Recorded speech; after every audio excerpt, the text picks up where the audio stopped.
अस्सलाम वालेकुम। अगर आप आज की वीडियो देख रहे हैं तो इसका मतलब है कि आपको अपनी सेहत की फिक्र है और यही सेहत की तरफ बढ़ने वाला पहला कदम है। कोलेस्ट्रॉल एक ऐसा वैक्सी सब्सटेंस होता है या आप यूं कह लें कि ऐसा मोमी मादा होता है जो कि हमारी जिस्म के सारी शरियानों को, नर्व्स को प्रोटेक्ट करता है, उसकी हिफाजत करता है। और अगर ये अपनी लिमिट में रहे तो ये हमारे ना सिर्फ ये कि जैसे विटामिन डी बहुत इंपॉर्टेंट विटामिन्स को बनाता है, ये हमारे हार्मोन्स को बनाता है, ये हमारे जिस्म के खुलियात को बनाता है। ये आपका लिवर 83% जो कोलेस्ट्रॉल है ये आपका लिवर बनाता है, आपका लिवर प्रोड्यूस करता है। और क्यों करता है? इसलिए करता है कि उसने ना सिर्फ नर्व्स को प्रोटेक्ट करना होता है बल्कि उसने आपके हार्मोन्स को, विटामिन डी को और इसी तरह आपके बॉडी के और काफी सारे फंक्शंस में अपना रोल प्ले करना होता है। लेकिन एक वो कोलेस्ट्रॉल होता है जो कि हम बाहर से लेते हैं, अपनी खुराक के जरिए लेते हैं। कोलेस्ट्रॉल चाहे आप बाहर से लें, चाहे आपका लिवर पैदा करे, अगर ये अपनी लिमिट में हो तो ये आपके लिए फायदेमंद होता है। लेकिन अगर आप इसको लिमिट से बाहर ले जाते हैं, अगर ये अपने लेवल्स को फलांग देता है तो यही कोलेस्ट्रॉल आपके लिए बहुत सारे मसाइल पैदा कर सकता है। कोलेस्ट्रॉल जो है ये दो तरह का होता है, एक होता है आपका HDL और दूसरा होता है आपका LDL। HDL यानी कि हाई डेंसिटी लिपोप्रोटीन और लो डेंसिटी लिपोप्रोटीन। ये जो लिपोप्रोटीन है ये क्या है? लिपो कहते हैं फैट को और प्रोटीन कहते हैं प्रोटीन को।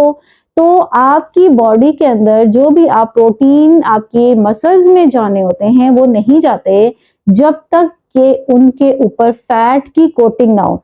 आपको पता है कि आप जैसे ओमेगा 3 आप फैटी एसिड्स खाते हैं या और कई इस तरह के फैट सॉल्युबल विटामिन्स खाते हैं, उनको हम फैट सॉल्युबल्स क्यों कहते हैं? क्योंकि वो फैट के साथ डाइजेस्ट होते हैं। बिल्कुल इसी तरह जो प्रोटीन है वो फैट के साथ अपना काम करता है और ये जो फैट है इसको हम लिपो कहते हैं, ठीक है? तो lipo plus protein is equal to cholesterol, ये बन जाता है हमारा कोलेस्ट्रॉल जो कि हमें या हमारे नर्व्स को प्रोटेक्ट करता है। अब क्या है कि ये जो HDL है इसका काम क्या होता है कि ये हमारे ब्लड से सारे का सारा गंदा कोलेस्ट्रॉल या बैड कोलेस्ट्रॉल या LDL को निकालता है और इसको हमारे लिवर में भेजता है, जहां लिवर इसको या रिसाइकिल कर देता है या फिर आपकी बॉडी से इसको वेस्ट प्रोडक्ट के तौर पे बाहर निकाल देता है, ठीक है?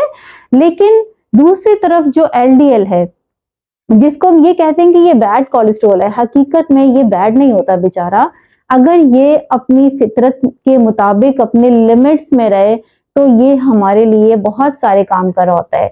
इसका काम क्या है कि जब भी हमारी कोई भी जो शरियान है उसमें कोई सुराख हो जाए, डैमेज हो जाए, उसमें कोई कट लग जाए, वो लीक हो जाए, तो ये LDL जो है ये बैंडेज का काम करता है। याद रखिएगा कि ये बैंडेज का काम करता है। और बैंडेज अगर आहिस्ता आहिस्ता आपकी जैसी शरियान हील अप होती है तो आपकी बैंडेज जो है आप इसको रिमूव कर देते हैं। लेकिन अगर ये LDL आपकी बॉडी के अंदर आप इसको अन्यवा बाहर से भी लेना शुरू कर देते हैं, आपकी बॉडी के अंदर LDL की मिकदार ज्यादा होना शुरू हो जाती है, तो फिर बैंडेज के ऊपर बैंडेज, बैंडेज के ऊपर बैंडेज, बैंडेज के ऊपर बैंडेज, और होता क्या है कि आपकी जो बेचारी नाजुक सी शयान है वो कहीं दब के रह जाती है और ये जो सारी पट्टियां जो ऊपर लग जाती हैं इसकी वजह से दौरान खून मुतासिर होता है। और सबसे इंपॉर्टेंट बात क्या है कि आपका दिल इसकी वजह से खतरे का शिकार होता है। आपको पता है कि ये LDL ज्यादा क्यों होता है? ये जो फैट आप बाहर से खा रहे होते हैं उसकी वजह से नहीं होता, वो इसको उसका रिस्पॉन्सिबल ये नहीं है। जो फैट हम बाहर से लेते हैं ना या जो एक्स्ट्रा कैलोरीज लेते हैं उसकी वजह से हमारी तीसरी चीज यानी कि ट्राइग्लिसराइड्स हाई हो रहे होते हैं।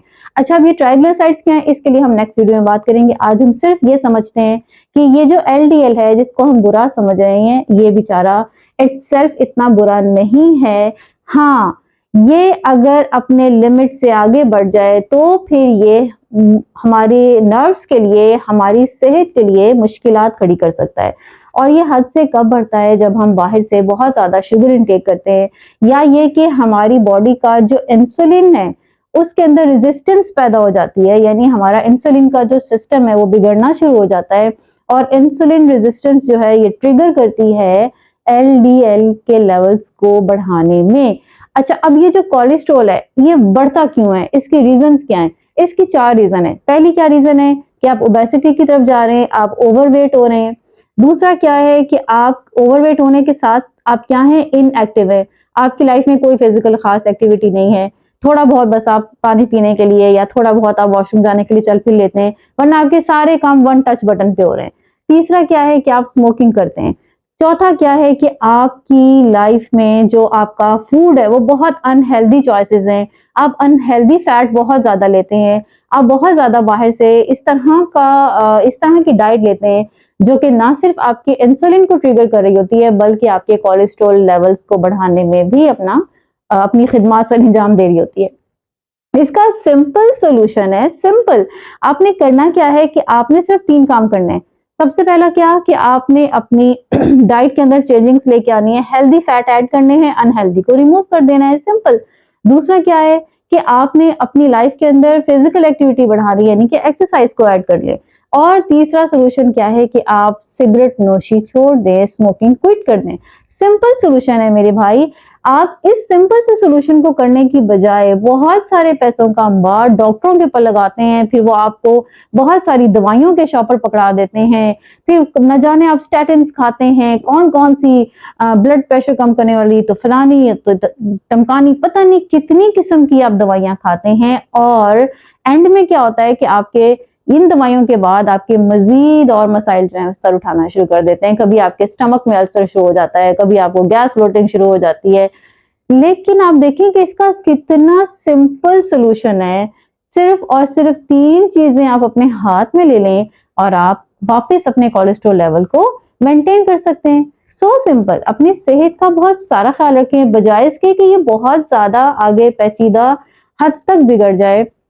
35 प्लस के बाद आप साल में एक दफा और 45 प्लस के बाद आप 6 महीने के बाद एक दफा लाजमी अपना लिपिड प्रोफाइल टेस्ट करवाएं। और जैसे आपको लगे कि लेवल्स थोड़े से ऊपर नीचे हैं, आप फौरन उन एहतियातों के ऊपर आ जाएं जो कि मैं आपको बता चुकी हूँ।